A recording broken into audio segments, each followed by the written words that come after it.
Health research shows that chemical adhesives in plastics are linked to higher risk of miscarriage, obesity, cardiovascular disease, and cancer, with the greatest impact falling on low income and minority communities.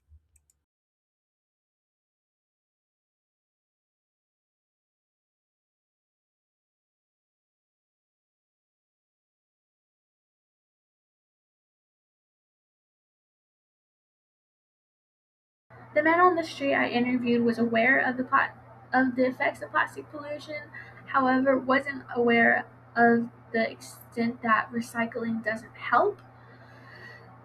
They were also weren't aware that sometimes in certain areas, like Nacogdoches, you have to pay to recycle, which could decrease the amount of people who do recycle.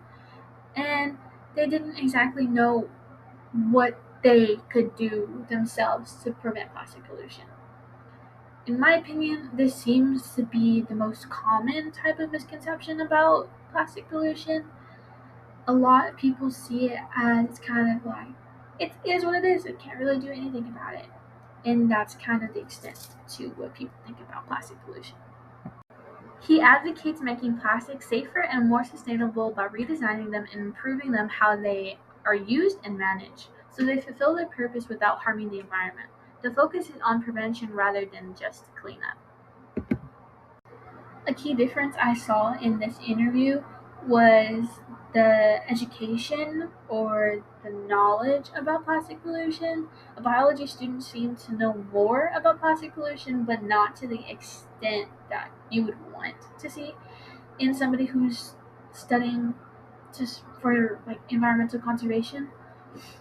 A lot of people had the same similarities to the man on the street about seeing plastic pollution, but knowing more in depth about the effects it has on the environment. A global fund will pool financial contributions from companies and governments, ensuring that those who produce plastic at a scale help finance solutions where we need them most. This aligns with the polluter pays principle endorsed by the United Nations Environmental Programming. By investing in local waste systems such as recycling facilities, collection networks, and worker training, this approach tackles the problem at its solution rather than relying solely on downstream cleanup.